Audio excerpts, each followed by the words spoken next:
ஒரு ஊர்ல ஒரு ஆள் இருந்தான். நிறைய பணம் சேர்த்தான். அவனுக்கு சம்பாதிக்க தெரியுமே தவிர செலவு பண்ண தெரியாது. மகா கஞ்சன். காசை கையில் எடுக்கவும் மாட்டான். எடுத்தா செலவு செய்ய வேண்டியிருக்குமே. அதனால இப்படியே அவன் காலத்தை ஓட்டி விட்டான். வயசாயிட்டுது. அவனுடைய மனைவி ஒரு நாள் கேட்டாங்க, இவ்வளவு நாளா நீங்க என்னை எங்கேயுமே அழைச்சிட்டு போனதில்லை, இப்போவாவது அழைச்சிட்டு போகக்கூடாதா அப்படின்னாங்க. எங்க போகணும் சொல்லுன்னா. காசிக்கு போகணும், கங்கையில் குளிக்கணும்னாங்க.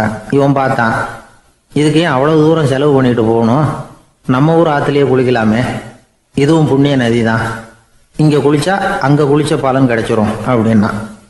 சரின்னு 2 பேரும் ஆத்தங்கரைக்கு போனாங்க. அன்னைக்கு ஏதோ விசேஷம், நிறைய கூட்டம், நிறைய பேர் குளிச்சுக்கிட்டு இருக்கிறாங்க. கரையில் சில புரோகிதர்கள் நின்றுக்கிட்டு இருக்கிறாங்க.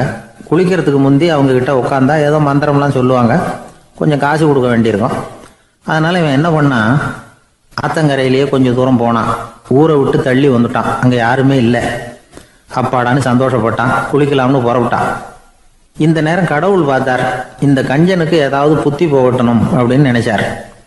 உடனே ஒரு புரோகிதர் மாதிரி உருவத்தை மாத்திக்கிட்டு அந்த ஆள் முன்னாடி வந்து நின்னார். அவனுக்கு அதிர்ச்சி.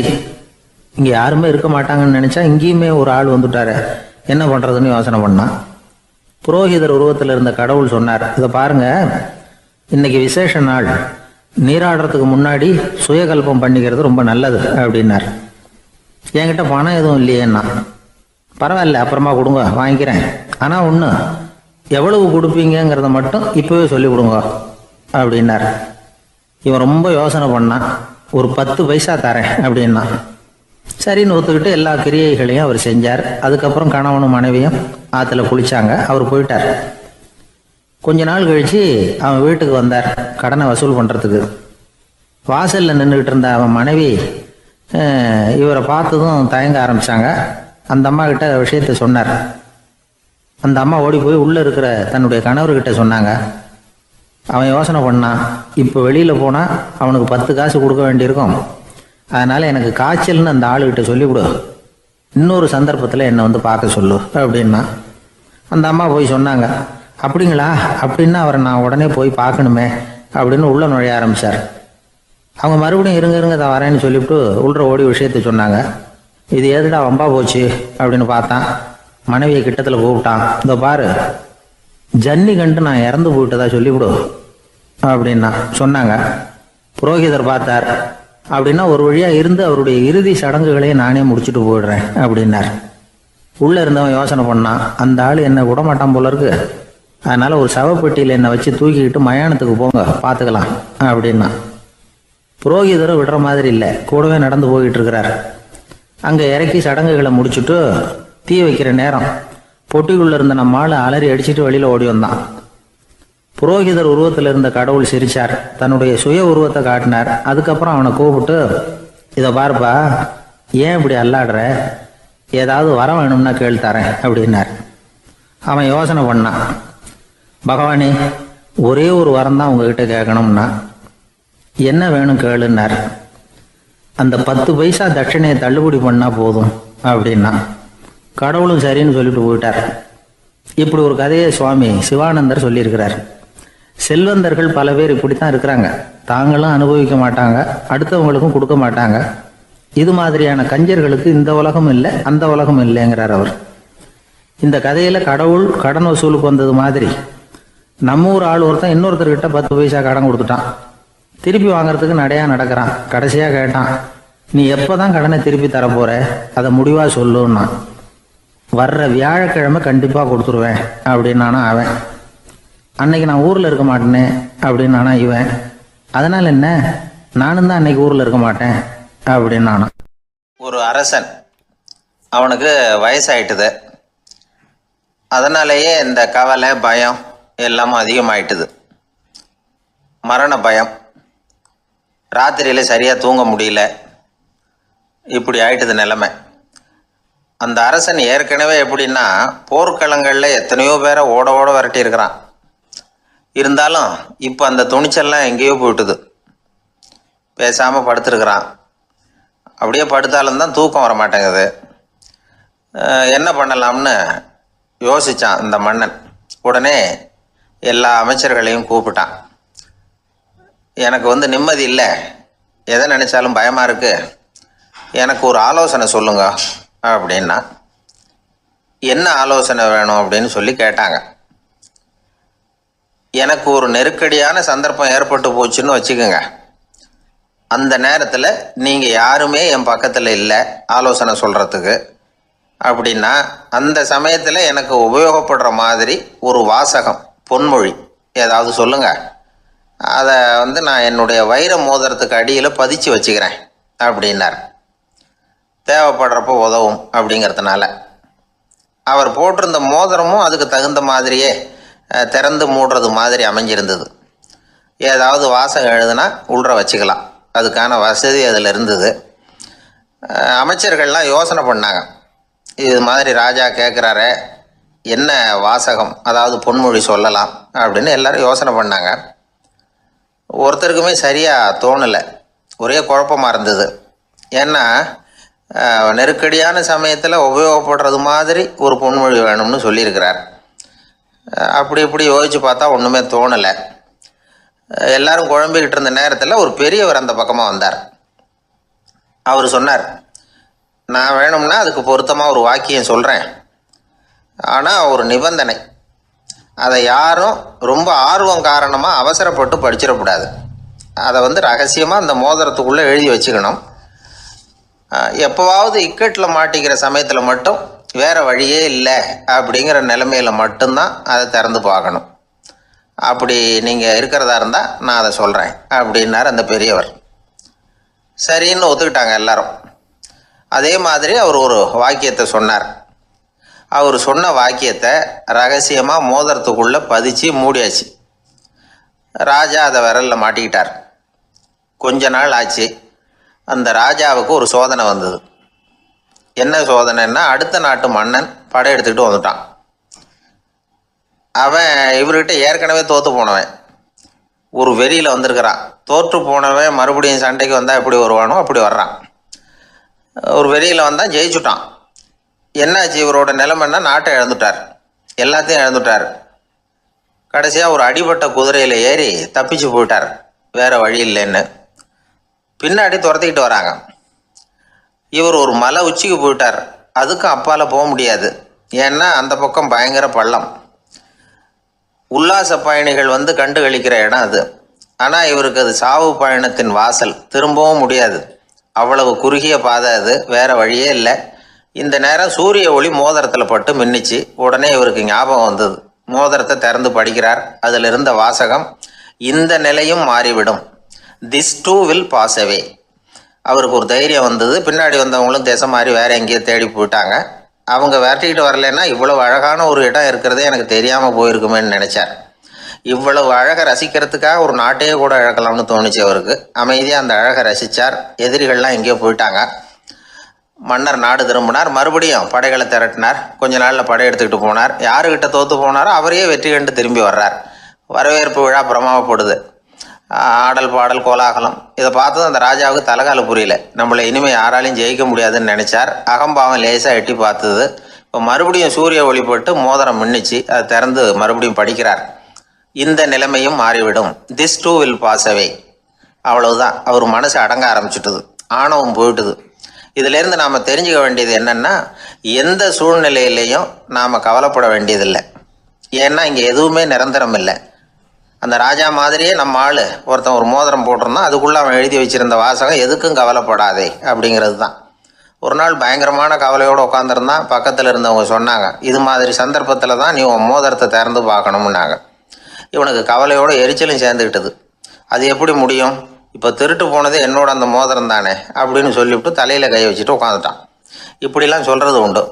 இருந்தாலும் நாம் எந்த சூழ்நிலையிலையும் கவலைப்பட வேண்டியதில்லை அப்படிங்கிற உண்மையை புரிஞ்சுக்கணும். அப்படி கவலையை வெல்றதுக்கான வழி தெரிஞ்சுட்டதுன்னா வாழ்க்கையில் வெற்றி நிச்சயம். ஒரு 600 வருஷத்துக்கு முன்னாடி மனுஷனுக்கு எவ்வளவு நெருக்கடி இருந்ததோ அது போல் 40 பங்கு இப்போ அதிகமாகிட்டு தான் கண்டுபிடிச்சி சொல்லியிருக்கிறாங்க.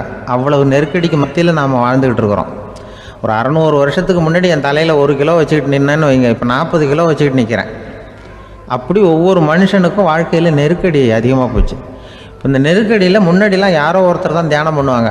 தியானம்னா ஒருத்தர் 2 பேர் காட்டுக்கு போய் தியானம் பண்ணிகிட்டு இருப்பாங்க 600 வருஷத்துக்கு முன்னாடி. இப்போ வீட்டுக்கு வீடு தியானம் நடக்குது. ஏன்னா அந்தளவுக்கு வாழ்க்கையில் ஒரு நிம்மதி வேணும் அப்படின்னு சொல்லி பண்ணிட்டாங்க.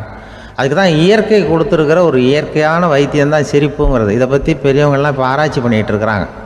சிரிப்புங்கிறது நாம் பிறந்து ஒரு 6 மாதத்தில் தான் முதல் தடவையாக விவரமாக சிரிக்க ஆரம்பிக்கிறோமா. நாம் பிறந்து 6 மாதத்துக்கு, அதாவது முதல் தடவை சிரிக்க ஆரம்பிக்கிறது ஒரு 6ஆவது வாரம், 1.5 மாதத்தில் தான் குழந்தை வந்து விவரமாக சிரிக்க ஆரம்பிக்குது. அப்புறம் அப்படியே சிரிக்க ஆரம்பிக்கிறோமா. அதெல்லாம் இப்போ கணக்கு எடுத்துருக்குறாங்க. ஒரு குழந்தை ஒரு நாளைக்கு 200 தடவை சிரிக்குதான் ஒரு குழந்தை. பெரியவங்கள்லாம் 15 தடவை சிரிக்கிறாங்களாம். 200 தடவை சிரிச்சுக்கிட்டு இருந்த நாம் அப்படியே குறைஞ்சி 15 ஆகிட்டு. அதனால தான் இருதய நோயெல்லாம் வருது, ஹார்ட் அட்டாக்லாம் வருதுன்னு கண்டுபிடிச்சிருக்கிறாங்க. 200 சிரிப்புக்கு வந்து அது வந்து இயல்புத்தன்மை, மனுஷனுடைய இயல்புத்தன்மை சிரிக்கிறது. அதுக்கு ஜோக்கே தேவைப்படாது. ஆனால் இப்போ காலங்காலமாக நாம் என்ன போதிக்கப்பட்டு வந்திருக்கிறோம்னா, சிரிப்புங்கிறது ஒரு பாவமான செயல். ஒரு முதலாளிக்கு முன்னாடி தொழிலாளி சிரித்தா மரியாதை குறைச்சல், ஒரு கணவனுக்கு முன்னாடி மனைவி சிரித்தா மரியாதை குறைச்சல், அது மாதிரி ஒரு வாத்தியாருக்கு முன்னாடி பையன் சிரித்தா மரியாதை குறைச்சல், ஒரு ஆஃபீஸருக்கு முன்னாடி பியூனு சிரித்தா மரியாதை குறைச்சல், இப்படின்னு சொல்லி சிரிப்புங்கிறது ஏதோ மரியாதை குறைவான செயல்னு காலங்காலமாக நாம் போதிக்கப்பட்டு வந்திருக்கிறோம். இப்போ மரபு ரீதியாகவே அந்த சிரிப்பு வந்து நம்மகிட்ட சிறைப்பட்டு தான், அடங்கி போச்சு. அந்த சிறைப்பட்டு இருக்கிற சிரிப்பை வெளியில் கொண்டு வர்றதுக்கு தான் ஜோக்குன்னு ஒரு சாவியை போட வேண்டியிருக்கு. வேறு இந்த ஜோக்குக்கும் சிரிப்புக்கும் சம்மந்தம் இல்லை. அதை ஏற்கனவே இருக்கிறத வெளில கொண்டு வரதுக்கு ஒரு சாவி மாதிரி உபயோகப்படுதுன்னு இப்போ அதை பற்றி ஆராய்ச்சி பண்ணுறவங்களாம் சொல்கிறாங்க. ஏன்னா சிரிப்புக்கு ஜோக்கு தேவைப்படாது. இப்போ ஒரு குழந்தை தொட்டிலில் படுத்துருக்குன்னு வைங்களேன், குழந்தை தொட்டிலில் இருக்குது, அது முகத்துக்கிட்ட போய் ஒரு கிளுகிழுப்பை ஆட்டுங்க சிரிக்கும். அந்த கிளுகிழுப்பை சத்தமே சிரிக்க வைக்கிறதுல அதுதான் மனுஷனுடைய இயல்புத்தன்மை. அது என்ன ஜோக்காது? சத்தம். ஒரு கிளுகிழுப்பையை கொண்டு போய் குழந்தை முகத்துக்கிட்ட ஆட்டினா சிரிக்குதே, அதுதான் இயல்புத்தன்மை. அதே கிளுகிழுப்பையை ஒரு தாத்தா மூஞ்சிக்கிட்ட ஆட்டுங்க, கோவம் வந்துடும், அடிக்க வருவார். என்னடா விளையாட்டு இது அப்படிம்பாரு. ஏன்னா அவர் சிரிச்சுக்கிட்டு இருந்தவர், அப்படி இருந்தவர் ஒரு காலத்தில். ஒரு கிளுகிழுப்புக்கு சிரித்தவர் ஒரு காலத்தில் இப்போ கோவப்படுறாருன்னா அந்த அளவுக்கு நம்ம மாறி போயிட்டே வந்துக்கிட்டு இருக்கிறோம். அதனால் வந்து அந்த இயல்புத்தன்மை மாறாமல் இருக்கணுங்கிறது ரொம்ப முக்கியம். அதுக்காக எல்லோரையும் குழந்தையாக்க முடியாது. மனுஷன் வந்து எல்லோரும் இனிமேல் வந்து வயசுங்கிறது கூட ஆகிட்டே தான் இருக்கும். அதுக்காக குறைச்சிக்கிட்டே போக முடியாது. அதுக்கு யாராவது மருந்து கண்டுபிடிச்சாதான் உண்டு. ஆனால் ஒருத்தர் மருந்து கண்டுபிடிச்சாராம், சொல்லுவாங்க. ஒரு டாக்டர் வந்து ஒரு மாத்திரை கண்டுபிடிச்சாராம். ஒரு மாத்திரை சாப்பிட்டா ஒரு வயசு குறையும், ஒரு மாத்திரை சாப்பிட்டா ஒரு வயசு குறையும் அப்படின்னு ஒரு மாத்திரையை கண்டுபிடிச்சிருக்காரு. ஒரு பாட்டி அம்மா, 90 வயசு பாட்டி, அது போயிருக்கு. அதே டாக்டர்கிட்ட போய், ஐயா எனக்கு ஒரு பாட்டில் மாத்திரை கொடுங்க, இந்த வயசு குறையிற மாத்திரை அப்படின்றது. அவர் ஒரு பாட்டில் கொடுத்தார் மாத்திரை. பாரும்மா பாட்டியம்மா, ஒரு மாத்திரை சாப்பிட்டா ஒரு வயசு குறையும், எடுத்துகிட்டு போகணும்னு கொடுத்துருக்காரு டாக்டர். இந்த 90 வயசு பாட்டி எடுத்துகிட்டு வீட்டுக்கு வந்துட்டு மறுநாள் அதே டாக்டர்கிட்ட போயிருக்கு. 30 வயசு பொண்ணாக போச்சான். 30 வயசு பொண்ணாக மாறி அதே டாக்டர்கிட்ட போயிருக்கு. இடுப்பில் ஒரு கை குழந்தை, அது சட்டை கிட்ட போடாமல் கட்டவரில் ஆயில் வச்சுட்டு உட்காந்துருக்கு. நேராக டாக்டர்கிட்ட போய், டாக்டர் நேற்று வந்தேன், ஏதோ ஒரு மாத்திரை சாப்பிட்டா ஒரு வயசு குறையுன்னீங்க, நான் ஏதோ ஒரு ஆர்வத்தில் ஒரு 30-40 மாத்திரை சாப்பிட்டேன், இப்படி ஆகிட்டேன் அப்படின்னு. இப்போ டாக்டர் சொல்லியிருக்காரு, இதுக்கு ஏமா வருத்தப்படுற, எல்லோரும் வந்து வயசு குறையணும்னு தான் நினைக்கிறாங்க, உனக்கு வயசு குறைஞ்சிட்டுது, நீ சந்தோஷப்படு, இதுக்கே மறுபடியும் என்னட்ட வந்திருக்கிற அப்படின்னாரான் டாக்டர். அப்போ அந்த அம்மா சொல்லித்தேன், அதை என்னை பற்றி பரவாயில்ல டாக்டர், என் இடுப்பில் பாருங்கள் கை குழந்தை, இது சட்டை கிட்ட போடாமல் உட்காந்துருக்கு, கட்டவரில் வேலை வச்சுட்டு உட்காந்துருக்கு, இது ரொம்ப ஆர்வத்தில் ஒரு 70 மாத்திரையை சாப்பிட்டு விட்டுது, இது என் வீட்டுக்காரரு. இவர் வந்து இடுப்பை விட்டு கீழே இறங்க மாட்டேங்கிறாரு. நான் எதையாவது கொடுத்து இனிமேதான் வயசை கூட்டி இறக்கி விடுவேன் டாக்டர் அப்படின்னு தான். அவர் வந்து ஏதோ நமக்கும் இதுக்கும் சம்மந்தம் இல்லைங்கிறது மாதிரி கட்டாரில் வச்சுட்டு அவர் பாட்டு உட்காந்துருக்கார்.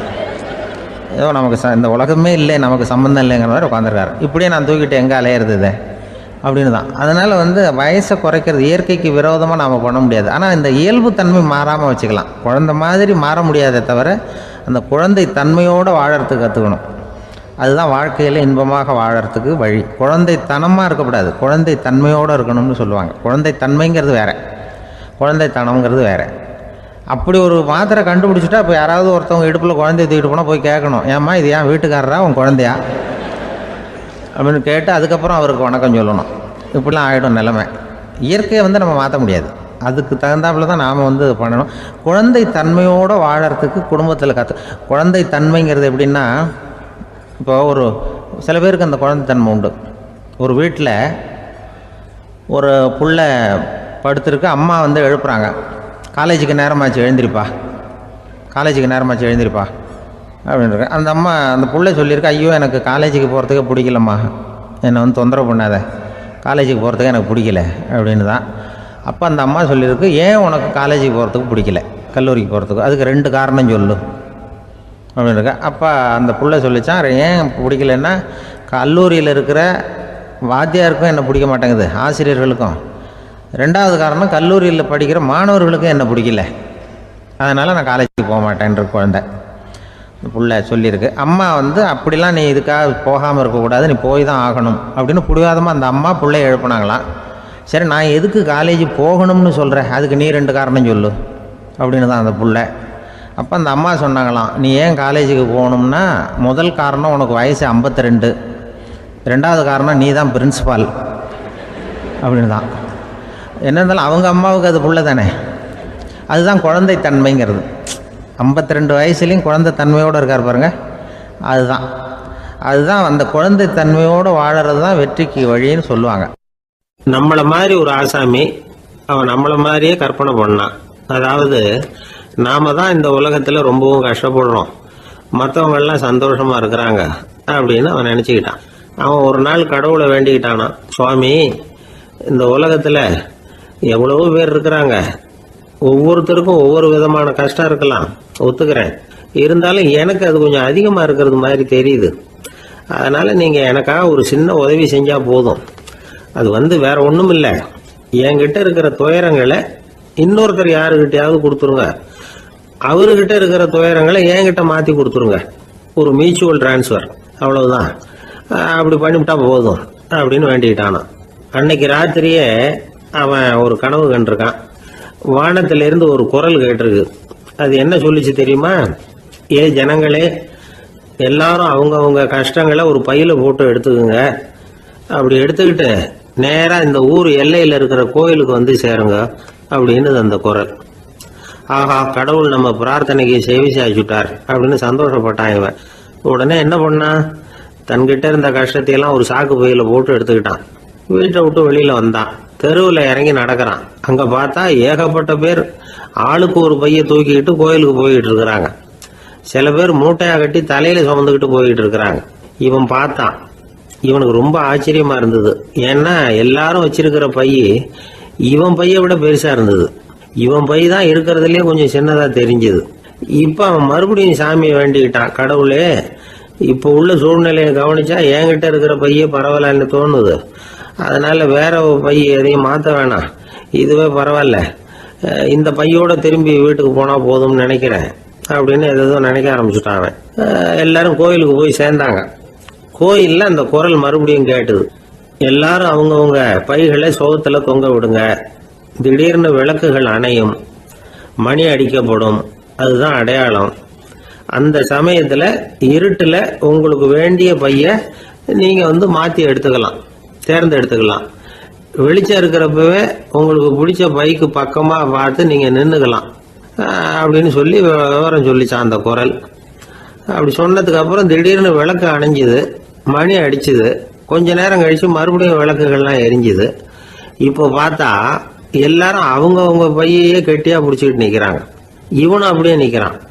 இவன் மெதுவா பக்கத்துல நிக்கிறவங்கிட்ட கேட்டானா, ஏன் நீங்க பைய கையிலேயே வச்சிருக்கிறீங்க, செவுத்துல மாட்டலையா அப்படின்னு கேட்டிருக்கான். இல்லப்பா, நீ ஏன் கையிலேயே வச்சிருக்கிறியோ அதே காரணத்துக்காக தான் நாங்களும் வச்சிருக்கிறோம். நம்ம கவலைகளை பத்தி நமக்கு ஓரளவுக்காவது தெரியும், ஆனா மற்றவங்க கவலைகள் வந்து நமக்கு வந்து பரிச்சயம் இல்லாதவை, பழக்கம் இல்லாதது. அதனால வந்து நமக்கு தெரிஞ்ச கவலைகளை சமாளிக்கிறது சுலபம். தெரியாததை சமாளிக்கணும்னா மறுபடியும் ஆரம்பத்துல இருந்து ஆரம்பிக்கணும். அதனால பழைய நண்பர்களோடு வாழறது தான் மேல் அப்படின்னு ஆனான். அதுக்கப்புறம் அவன் தன்னோட பைய போதும்னு வீட்டுக்கு திரும்பி வந்துட்டானான். இது ஒரு பெரியவர் சொல்லி இருக்கிற கதை. அதனால நம்ம கிட்ட இருக்கிற கஷ்டங்கள் தான் பெருசு, அதை இன்னொருத்தங்கிட்ட கொடுத்துட்டு மாத்திக்கலாம் அப்படின்னு நினைக்கிறது தப்பு. இதே மாதிரி இன்னொரு சம்பவம். ஒரு ஊர்ல ஒரு நாள் ராத்திரி ஆகாயத்திலிருந்து கடவுள் குரல் கேட்குது. இந்த ஊரில் இருக்கிற ஜனங்கள்லாம் கொஞ்சம் கவனிங்க. உங்களுக்கு ஒரு செய்தி, அதாவது இங்கே இருக்கிற ஜனங்கள்லேயே கொஞ்சம் கூட கவலையே இல்லாத ஆள் யாருன்னு எனக்கு தெரியணும். அதனால எல்லாரும் அவங்க கவலைகளை ஒரு பையில போட்டு எடுத்துக்கிட்டு கோயிலுக்கு வாங்க அப்படின்னாரு கடவுள்.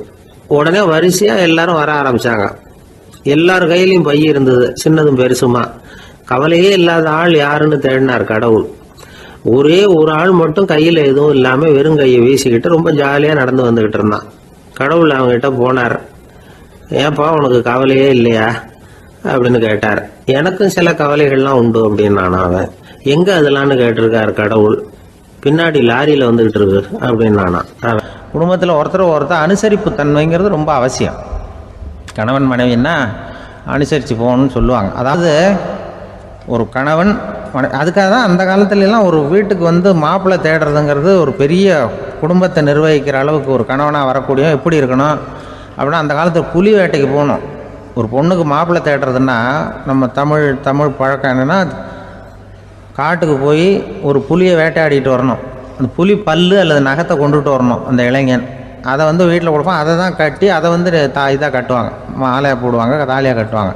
அதாவது வீரம் இருக்கா பையனுக்குன்னு பார்ப்பாங்க. ஒரு பொண்ணு வேணும்னா நீ முதல்ல வீட்டுக்கு பொண்ணு கேட்க போகக்கூடாது, காட்டுக்கு போகணும். போய் புளியை கொண்டு வா, அதுக்கப்புறம் தான் உனக்கு பொண்ணு அப்படின்னு சொல்லுவாங்க. இப்போவெல்லாம் ஏன் போகிறது இல்லைன்னா, இப்போலாம் ஒருத்தனை வந்து காட்டுக்கு போய் புலிப்பல் கொண்டு வான்னா புலி தான் மாப்பிள்ளையாக வரும். அதனால தான் இப்போ போகிறதில்ல யாரும் காட்டுக்கு. அப்போ வந்து பெண்களும் வந்து ரொம்ப வீரமாக இருந்தாங்க. பெண்கள் மூலம் அந்த காலத்தில் எப்படின்னா, முறத்தாலேயே புலியை துரத்துவாங்களாம். நம்ம பழைய பாட்டிலெல்லாம் பார்த்துருப்பீங்க. முறத்தால் புலியை விரட்டினாங்கன்னு வரும் பழைய பாட்டை. அந்த அளவுக்கு பெண்களுக்கு வீரம். இப்போ கல்யாணம் ஆகி இந்த காலத்தில் ஒரு கணவனை வந்து விரட்டிட்டு வந்தாங்களாம் முறத்தை எடுத்துக்கிட்டு. ஒரு மனைவி அவன் பயந்துட்டு வெளில ஓடி வரான். பின்னாடி முறத்தை எடுத்துகிட்டு அந்த அம்மா ஓடி வருது.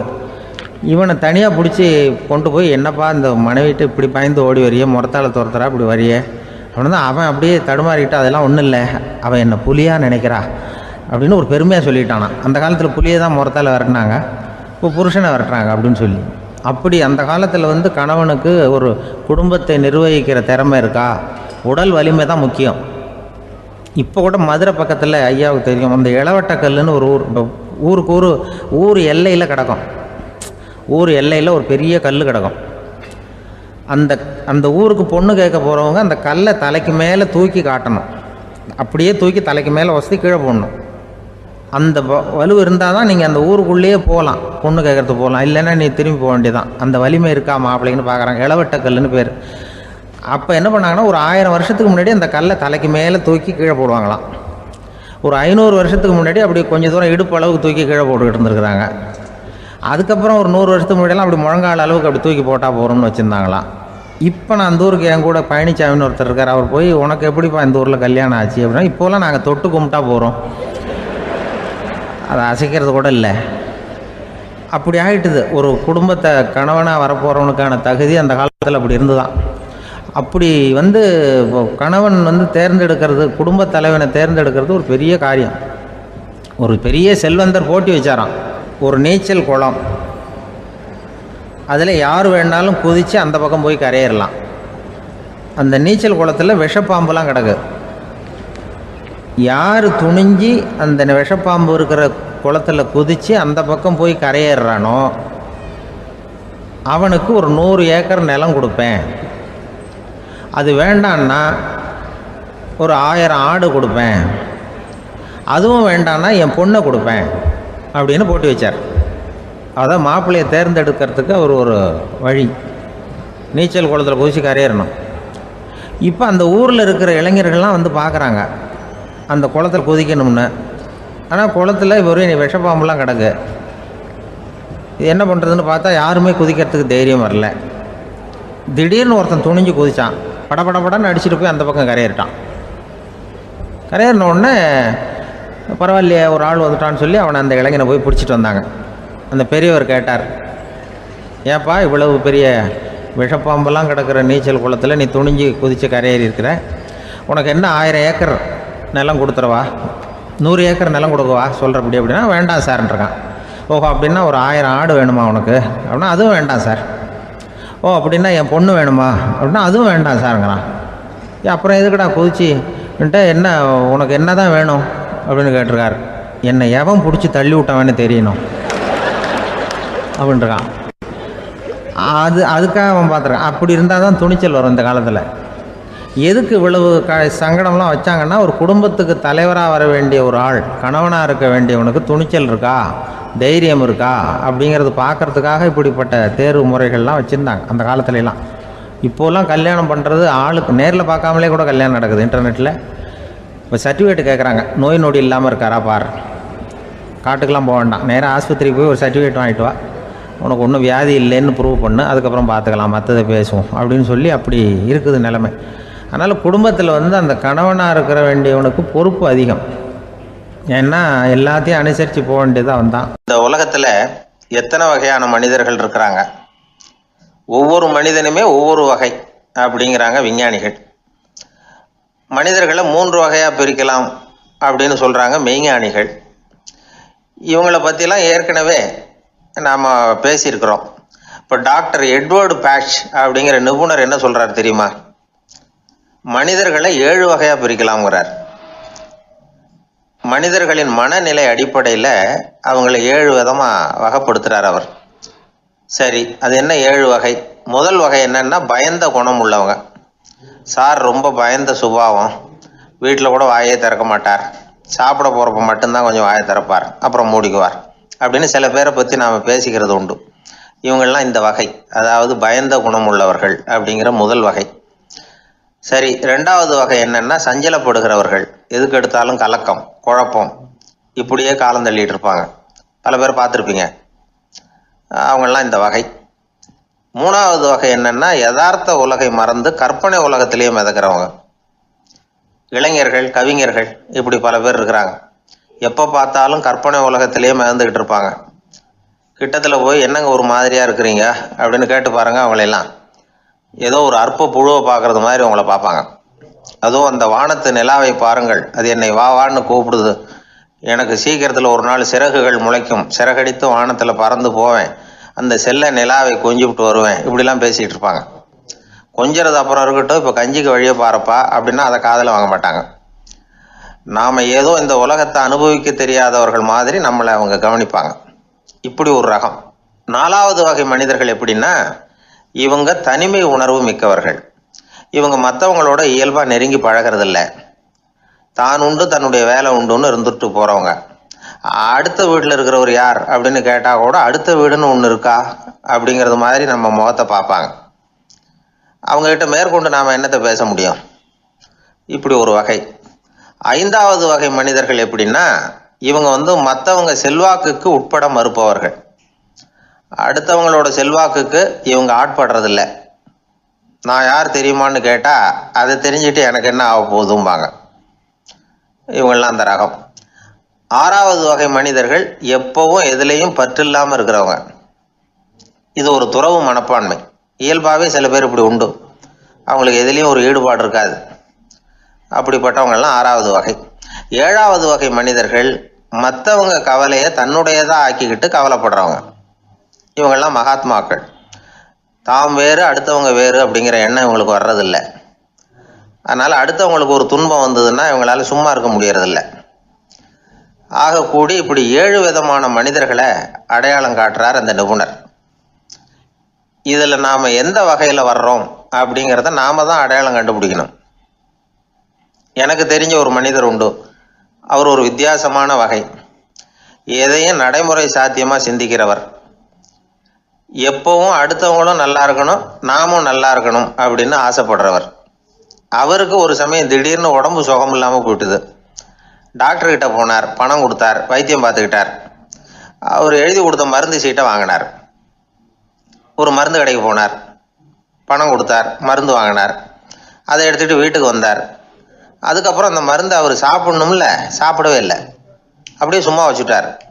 அவரை பார்த்து கேட்டேன், ஏன் சார் இப்படி பண்ணுறீங்க, வீண் செலவு தானே இது, நீங்கள் ஏன் டாக்டர்கிட்ட போய் பணம் செலவு பண்ணினீங்கன்னு கேட்டேன். அவர் சொன்னார், டாக்டர் வாழணும் இல்லையா, அதனால தான் அப்படின்னார்.